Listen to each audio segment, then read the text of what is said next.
Oh my. Ano na naman to? Grabe ha, busy ka sa kusina ha. Okay, ano yun?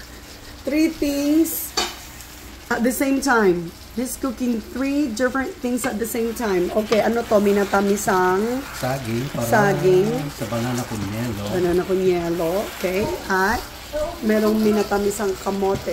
Purple yam and yung white na kamote. Tapos yung isa doon is cassava. Or yuca or kamuting kahoy. Ayan. Nangangayayat na daw kami kaya pinapataba kami ni Henry. O, diba? Ganyan si Henry kapag wala siyang work. So, either nandoon siya sa garden niya. Pero ngayon, hindi na siya masyado doon dahil okay naman na ngayon. Pinaglulutuan na lang niya kami.